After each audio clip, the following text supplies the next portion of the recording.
Nearly 2 years ago, Georgia Permanent College sponsored the Townsend Award for Literary Fiction. It's a biennial award that recognizes the best literary fiction in the state of Georgia.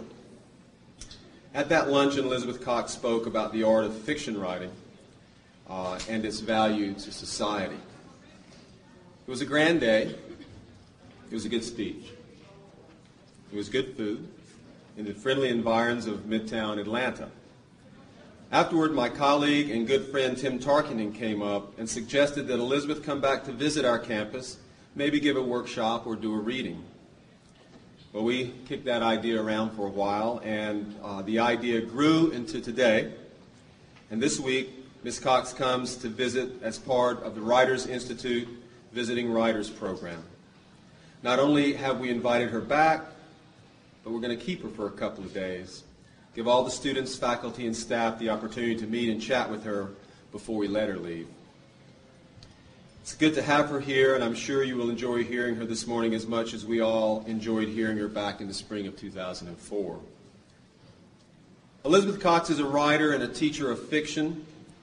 By that I mean she is a storyteller, someone who looks at the world just a little differently than most, sees it with a different slant.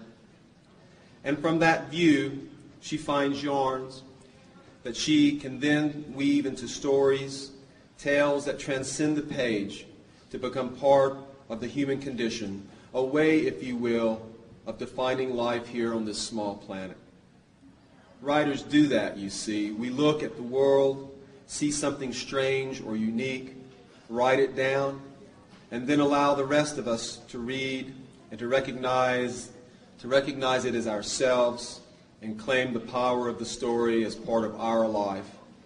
Maybe something that will help us grieve, maybe something to explain the relationship with a father or a son, a mother to a daughter, a husband, a wife, a lover. Maybe it helps us to recognize who we really are. Story, it's really a wonderful tool with which to explore the human condition and culture where we live. Flannery O'Connor talks about how fiction needs mystery and manners, the mystery of the unseen moment of grace and the manners of delivering it properly so that it would be believed and true. Hemingway says this about his writing: I try to write one sentence that is true and then go on from there. These great writers understood the importance of being a storyteller, and today we have one of those great storytellers with us here at Georgia Permanent College. Elizabeth Cox has written 4 novels, all of which have been recognized and lauded as substantial literature. Of her first novel, Familiar Ground, it is written, Cox's first novel reveals her as a writer of deep insight, a talent for conveying a sense of time and place. Of the ragged way people fall out of love, one writes, only in art can the mistakes of our lives be measured with such grace and forgiveness. In Mrs. Cox's collection of stories entitled Bargains in the Real World, it is noted that the stories within examine common people and how they deal with life when uncommon things happen to them. Elizabeth Cox is a graduate of the MFA program at UNC Greensboro, where she studied with Fred Chappell. She continues to write and teach creative writing at such institutions as Duke University, Vermont's Bennington College, the University of Michigan, MIT, Boston University, Tufts, and now here at Georgia Permanent College, having saved the best for last. When asked in an interview if someone can be taught to write, Mrs. Cox replies like this: I had a teacher in North Carolina, Fred Chappell, who, when asked if creative writing could be taught, said no, but it can be learned. Today we have a great opportunity to learn a little about the creative process and hear a wonderful storyteller weave a yarn or two. So please, won't you help me to welcome Elizabeth Cox. Thank you.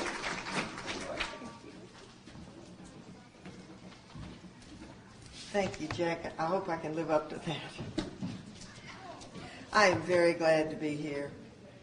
in Georgia. I came from Boston, where I live, and today they're going to have a sleet storm, and all the leaves are off the trees. It is wonderful to be here. I'm going to read a story from my collection of stories. Can you hear me okay? Bargains in the Real World. And if you want to ask me questions afterwards, I'm happy to answer. I'm tempted to tell you something about this story, but I'll wait until later. It's called Saved. When Josie Wire walked down to the front of the tent at a revival meeting, her friend Alice was with her. The words of the preacher had stirred their hearts, and for weeks afterward, they spoke of nothing but being missionaries in Africa. Alice would be a medical missionary, Josie a regular one. Both girls were 12, though Josie would turn 13 in June.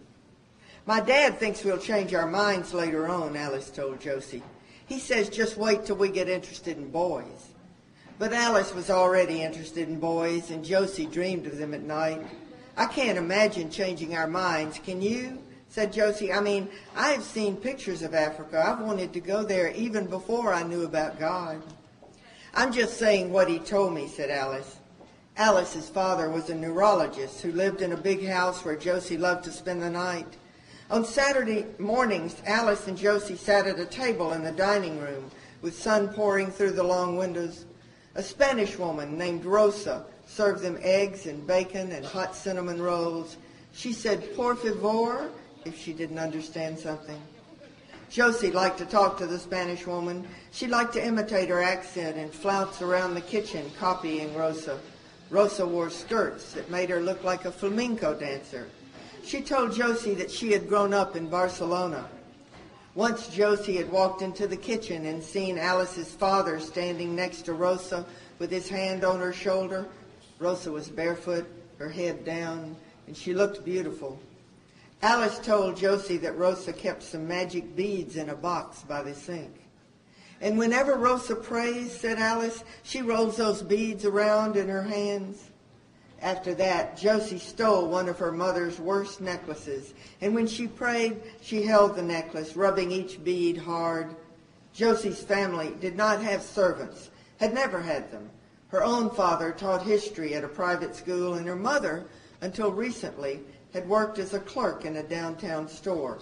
Mrs. Wire had stopped working a few months before, and money was tight now. Alice lived in a posh neighborhood, though it was situated not far from a housing project. The girls enjoyed walking into the poor section to give dollar bills to children or beggars. Their parents did not know they were doing this. Each Saturday, since they had dedicated their lives, the girls gave away their weekly allowance to poor people. We've got to stop giving all our money away, said Alice. We don't even have enough to go to the movies anymore. But I don't mind staying home if it's for a good cause, said Josie. She felt that her dedication was stronger than Alice's and wanted Alice to feel the way she did. There are so many people who need us. Like who? Like that lady we gave money to today and others who hang out in bars, people like that. We can't do anything for those people, said Alice.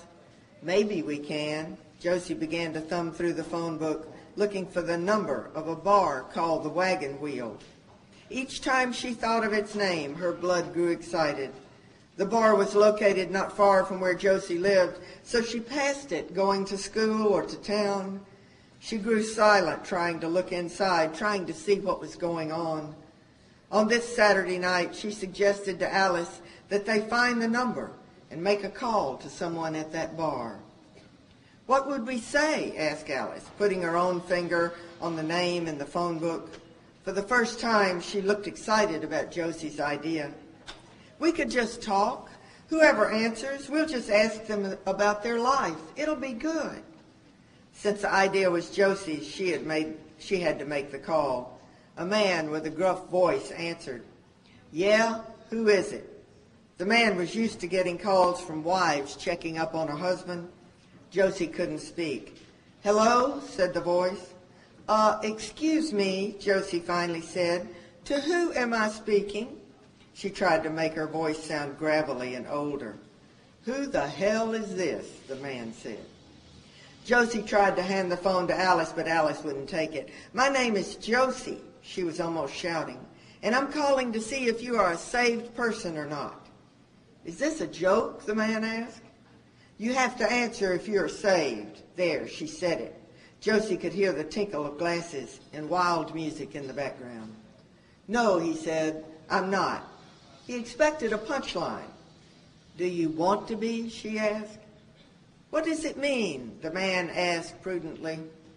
"It means everything," said Josie, and smiled at Alice. It was working. She and Alice grew excited at the idea of their first prospect. "You won't have to worry about anything, like if you're going to heaven, stuff like that." "I'm not ready to die anyway," the man said. "I mean, when it's time," she said, "then you'll go to be with the angels instead of to, you know." "What do I have to do?" The man sounded mollified. "You have to love Jesus," said Josie. "Okay," the man said quickly. "Really?" "Yeah." The man hung up. Josie dialed the number again. "Yeah," said the voice. "Listen," said Josie, "that was mean. I just wanted to ask you about something and you hung up on me." "We must have been cut off," said the man. "How old are you?" "I'm 15, lied Josie, excited that the man who was not saved and probably drunk was asking her about herself. She did look 15. She had breasts and a deep curve at the waist. Her hips moved out like little hills. She and Alice had both developed figures that were catching the eyes of boys and men. Alice had even begun to go to the drugstore with Boog Barnett, who was the handsomest boy in the 8th grade. Boog said words like piss and damn. Sometimes Alice repeated the words. She let him put his arm around her waist and buy her Coke floats. Since her interest in Boog had accelerated around the same time as their being saved, they had talked almost as much about Boog as they had about being missionaries. "I bet you're pretty," said the man. "I bet you look like some of the students I used to have in my classroom. What's your name?" Josie told him her name and said she had a friend named Alice. She and Alice shivered with the thrill of talking to a strange man on the phone at 10 o'clock at night. They had not expected anyone to be friendly. "What's yours?" she said. "Samuel Beckett," said the man. "That's nice. That's a nice name," said Josie, mouthing the name to Alice. "I think I've heard of you." "I don't see how," he said. "What do you do?" Josie asked. "I used to be a preacher," he said, "but I got fired. A teacher," he said, "but I got fired." Josie grew silent. "I probably taught little girls like you. You don't sound so little, though." He spoke his words as though he were proffering a gift. "What do I sound like?" she asked. "Like a young woman," he said. "I'm wondering what you look like, what kind of hair you have." "What do you mean?" "I mean, is it long or short, and what color is it? I'm just trying to picture what you look like." "It's brown," said Josie. "It's kind of curly." "Well," said the man. He was waiting to hear more. "I thought we were talking about whether or not you were saved," Josie said. "I said I wasn't." "But don't you want to be?" "Depends." "Depends on what?" "On who's saying it," he said. "I have to hear something like that from somebody I can trust. I have to be sure the person's telling me the truth. Are you telling me the truth?" "Oh, yes," said Josie. "My friend Alice will tell you, too. She'll tell you the same thing. We work together." "I don't care about any Alice," said Samuel Beckett. "I want to hear about you." Josie tried not to look as pleased as she felt. Over the last couple of weeks, Alice had spent more and more time with boys, and Josie had been left alone in her quest to be faithful. She thought Alice was being drawn away from God, and Alice kept saying that you could like a boy and still like God. Josie didn't see how. "I bet he's old," said Alice when they hung up. "I bet he's old and decrepit." "He didn't sound it," said Josie. "He sounded real nice." "How nice can he be, and him being in a bar?" Alice folded back the bed and fluffed the pillows. Each of them had 2 large pillows on their bed. At home, at Josie's home, each person only had 1 pillow.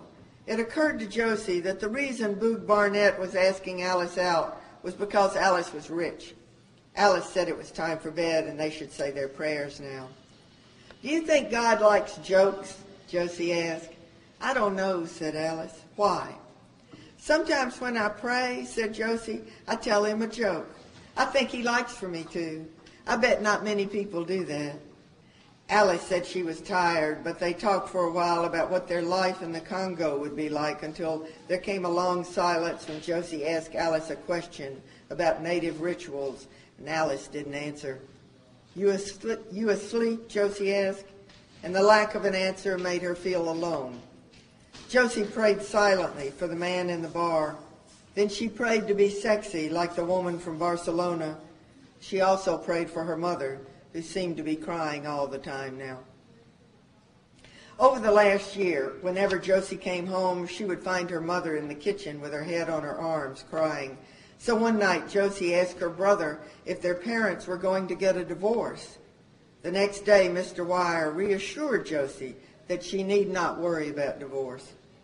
Did James tell you I asked about that? Said Josie. Yes, said Mr. Wire. And I wanted you to know that your mother's sadness is about you. She worries about you and the operation that's coming up.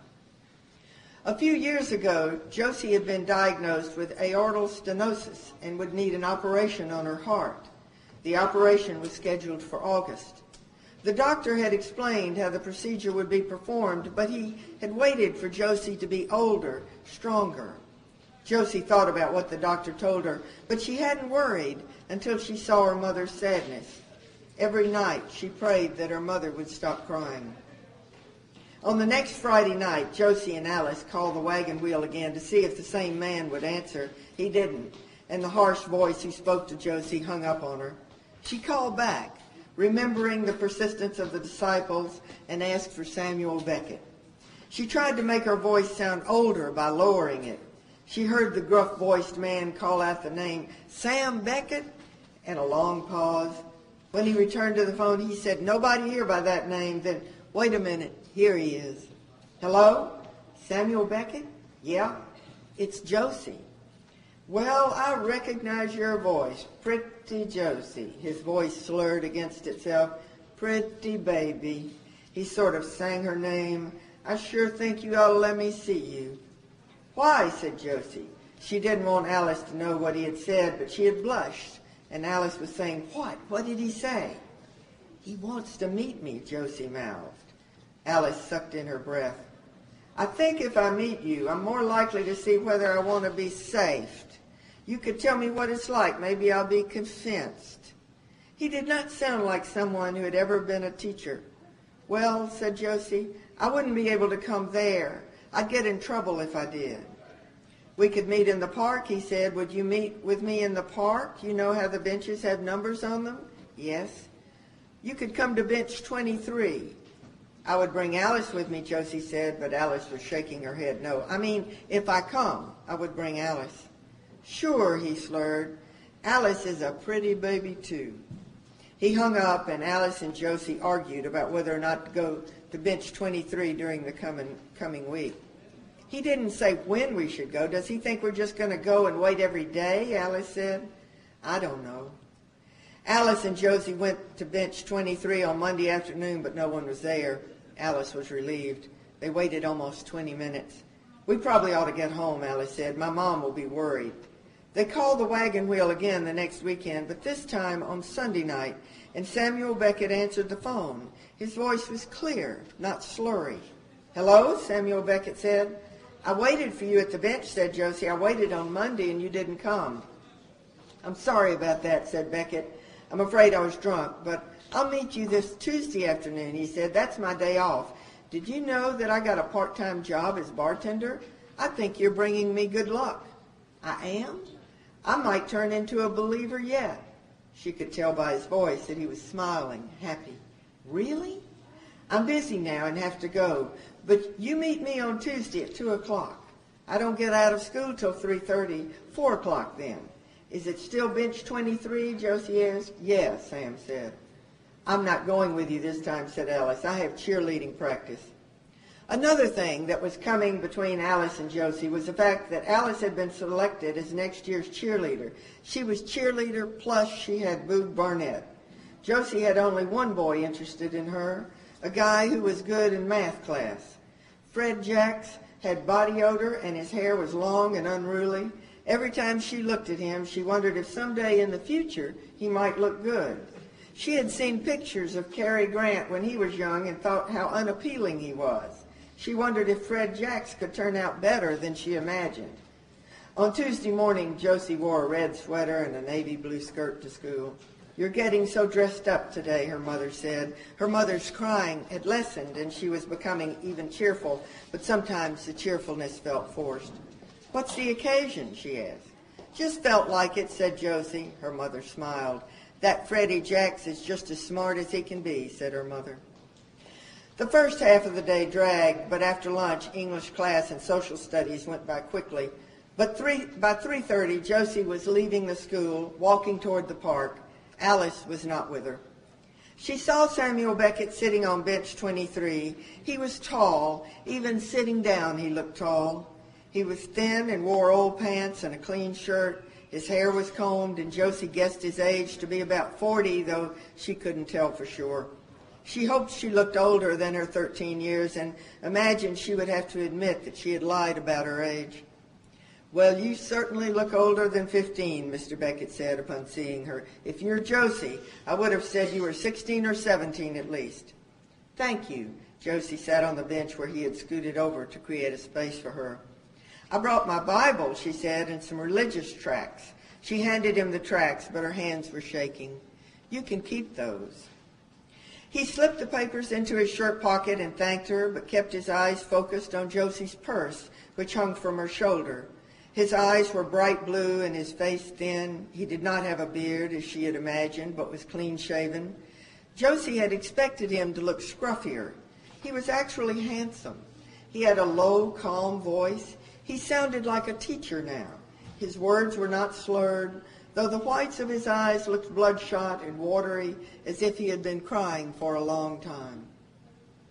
"So what do you want to tell me?" He was going to let her begin. He was going to listen to whatever she had to say.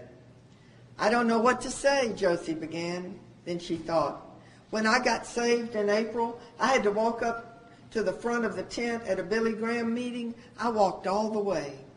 "Did that scare you?" he asked. "A little bit, but afterwards I felt so different, happy, you know. I want to make everybody else feel the same way." "I'm not sure you can do that," Mr. Beckett said. He laughed and touched her arm, the arm that held her purse, and Josie jumped. She pulled away from him. He took a strand of her hair and pushed it behind her ear. Josie's heart leapt at his touch. What awakened in her made her body collapse inside, and she grew sweaty. Her breasts felt at a tension. "Now what do I have to do?" he asked. "There's no tent, no long walk." "Well," said Josie, "you have to want it yourself.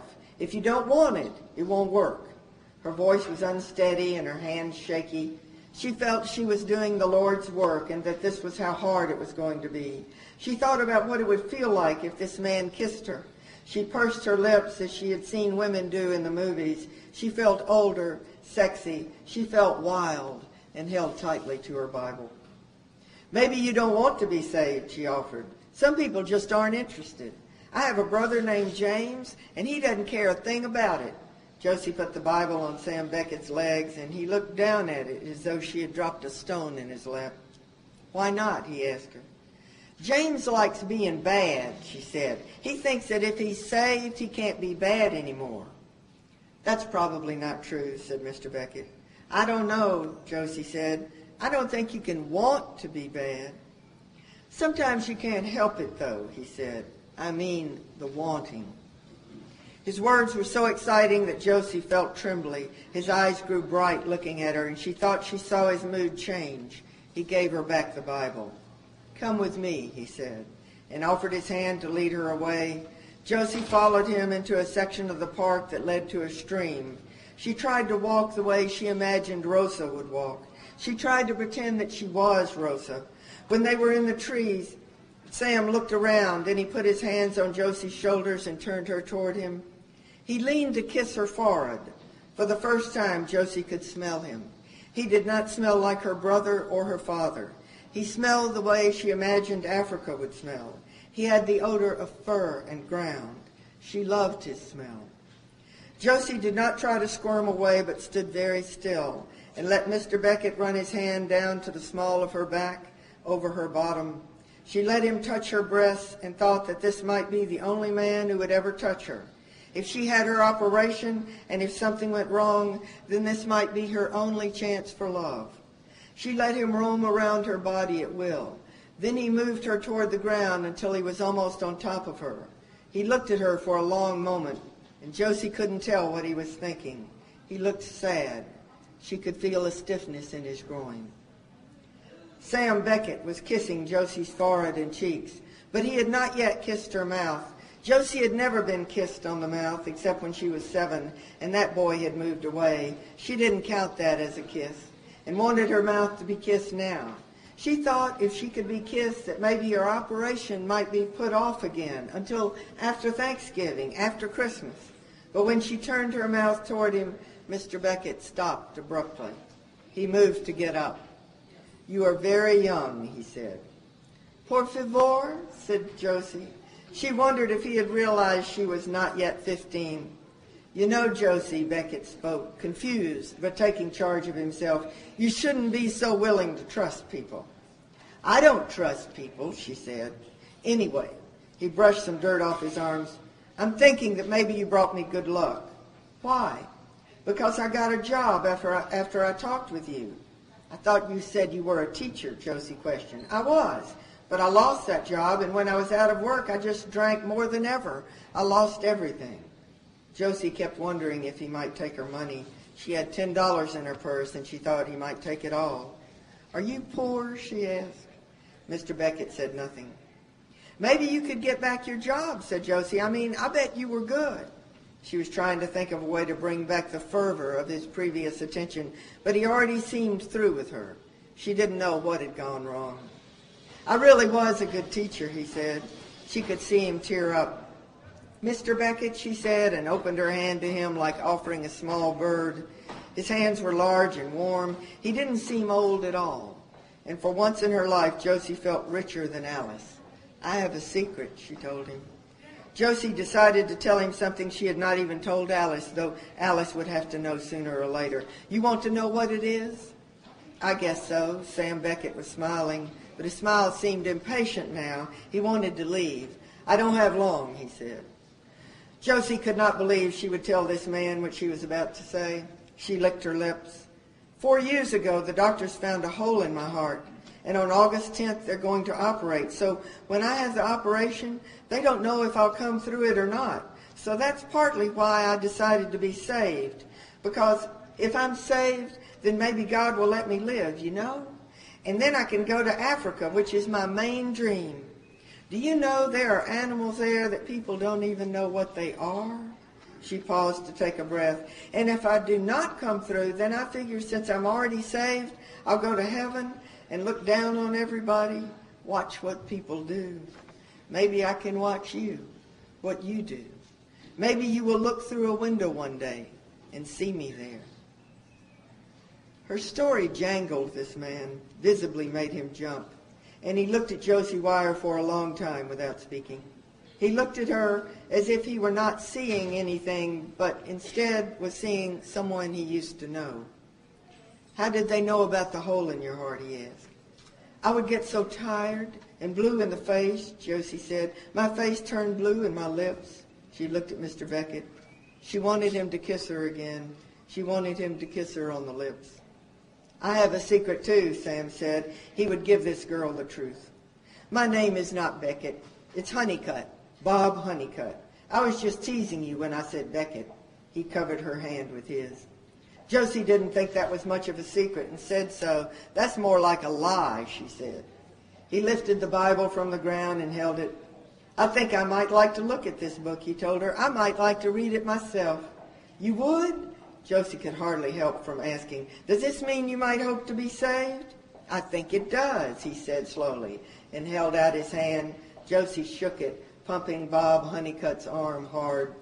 "I can't believe it," she said. "Wait till I tell Alice." Josie began again. "Listen, my daddy's a teacher," she said. "He teaches at Webb School. Maybe you could get a job teaching there." "Well," said Beckett Honeycutt, I think I better take care of that matter myself. He stood, and the length of him amazed Josie. You got to have faith, said Josie, and she stood up facing him. I have faith. I'm going to Africa someday and see everything. Have you ever been over there? No, he said. Listen, said Josie, would you kiss me? Before you leave. Bob Honeycutt leaned over and meant to kiss Josie's forehead, but Josie at that moment turned her mouth to his mouth, and her first thought after he kissed her was that kissing was overrated, that it didn't feel like anything. He walked away. As she went toward the edge of the park, Josie couldn't decide whether or not to give him all her money. But as she opened her purse, he was gone. She did decide, though, to keep the secret about her defective heart a while longer. Alice did not need to know yet. If Alice knew the truth, they could not plan to go to Africa. Josie Wire loved dreaming about Africa. She kept that dream inside her. She would love the smell of it there. She already knew what it would be like. Thank you.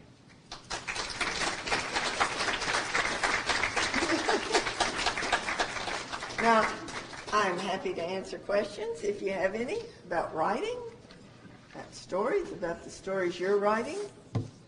Come on, I know there's some questions. Yes. I didn't write in college. I was raised in the 50s, so no one expected me to do anything, just raise children, which I did, and got married. But when I was in my 30s and my kids were in school, both my brothers had written books of poetry, and I just thought, I can do that. So I began writing poetry and went back to school to get my master's actually in poetry. But during that time, I wrote a story, and I felt as though I had moved into a slot. I felt as though I knew already more about writing a story than I did about poetry. And I wrote a story, and then I wrote a novel.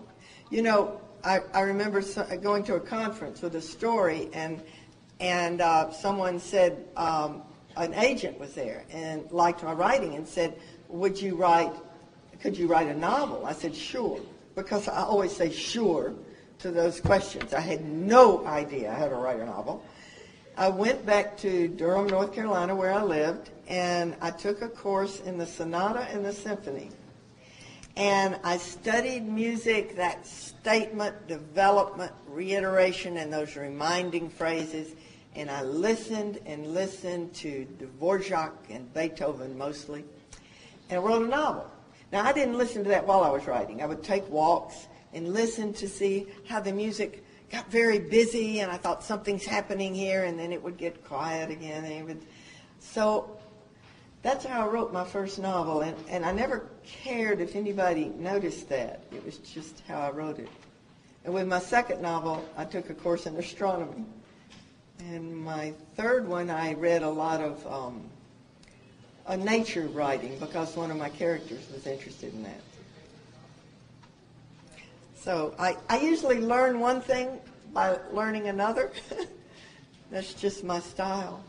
I couldn't have read a book on how to write a novel and done that. If somebody's showing me a dance step, I can't do it. But let me hear the music and I can dance. Yeah. Oh. I was telling my husband about something I did when I was young. That I went to a Billy Graham meeting, and then I wanted to save everybody, and I would call the bar, called the wagon wheel. And so some of this is true, but then I had to add all the other, because when I called the bar and asked if they were saved, they all said yes. So that was the end of that. So it wouldn't have been much of a story if I'd done that. So I had to give her some kind of disease and put her in some danger. And finally let him be the one. He was the one who was saved from himself. So I took that. When I told my husband that story, he said, "Oh, you've got to write about that." And I said, "Oh, no. But of course, I know you have to write about your most embarrassing moments. You have to Figure out what you're most ashamed of and what you don't want anybody else to know. You write that and you publish it. And that's usually what will be published. And because it hits everybody. If you tell it right, it hits everybody. Everybody's got something they're ashamed of and embarrassed of. And they get to read it and keep their secret, but you don't. Yeah.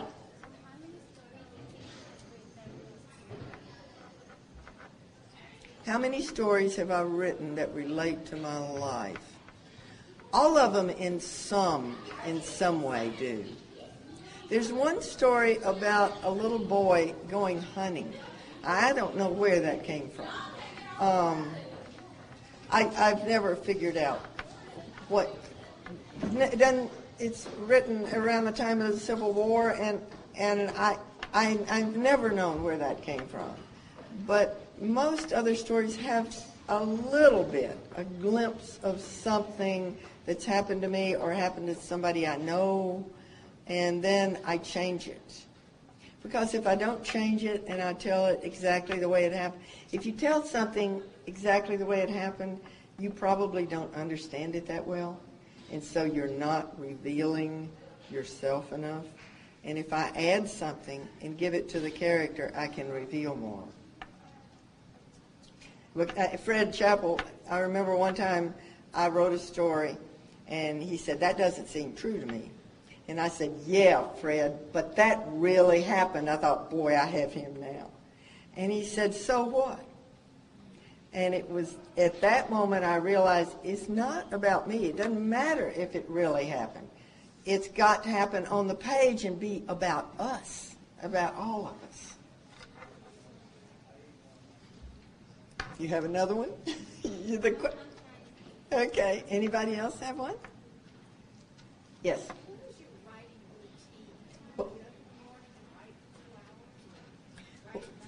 What is my writing routine? I write all the time. When I'm teaching, I have to just find times to write, because usually when I'm going over student work, I'm giving to that work what I would usually give to my own. And it depends on where I am in a novel. If I'm at I've just finished a novel, and with that one, I took some time off teaching, because to end a novel, I have to live inside it. I mean, I don't go to the grocery store.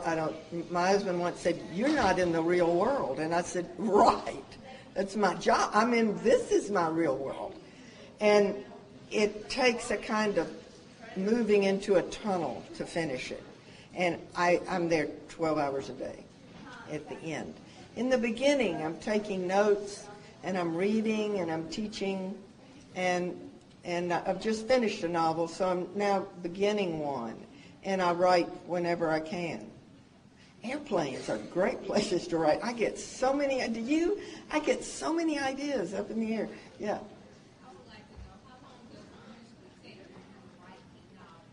How long does it take for me to write a novel? I'm slow. I have never written a novel in less than 5 years. I write it over and over and over. Of course, I'm teaching too. If I weren't teaching, I might be able to do it faster. I write probably 3,000 pages to get 200 I like. So I write a lot more than I use. My best advice to the writers here is don't fall in love with your first draft. We do, I do too. But get over it. Get over that first draft and that first, love, this is cool, I love this. Because it's going to be absolutely torn apart by you. You look at it in a month, you won't be able to stand it. And I work maybe 2 years on a story. Keep looking at it again and again and again till it gets right. Yes. But my strongest influences, Robert Penn Warren is one. I read and read him. I read his novels and his short stories. Toni Morrison, the gorgeousness of her language. Flannery O'Connor, though I mean, she talk about a mystery. She's a mystery to me, but reading her letters too. But Robert Penn Warren, if I get stuck, it's great if you can find this. If I get stuck and don't know where the story or the novel is supposed to go, I can pick up anything by Robert Penn Warren. I can get lost in his language, and I don't know what happens, but I know I get that transition. I can come back to whatever I'm working on, and I know the transition. I have no idea what happens, but he can do that for me.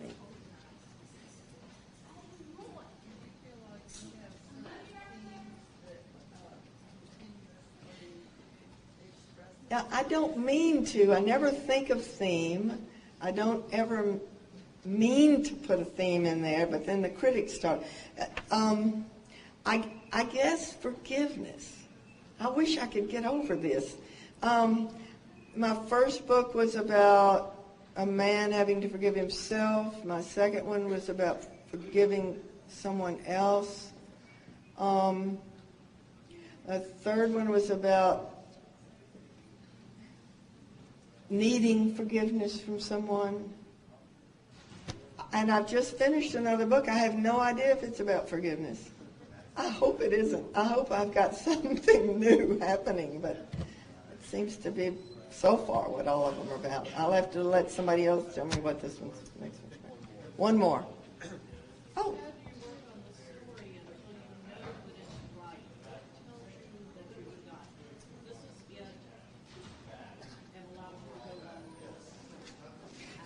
Well, there are two things. One, I guess it's Yeats. I think it's Yeats that says it's something like a little click of a box that happens. But also, I just feel nauseated when I look at it. I am so sick of it. I mean, but I go back. Even the nausea goes away. You revise and revise until you can almost say it. But when I feel that nothing more can be done, even though by then I know some mistakes that have been made, but they're part of the book, and I have to just remedy that in the next book. And even though I think, oh, well, I won't do that again, but this is part of this book, you know. So until I just can't do any more with it. It's not so much a satisfaction. It's being through. Oh, well, okay.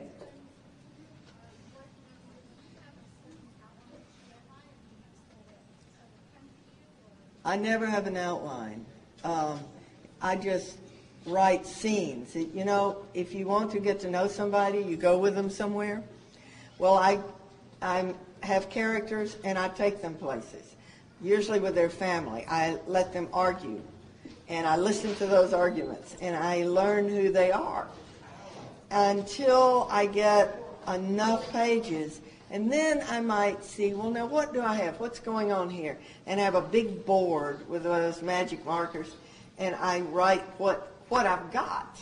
I kind of put it all out on the floor and see what I've got to see what this story's about. The fun of it for me is discovering it.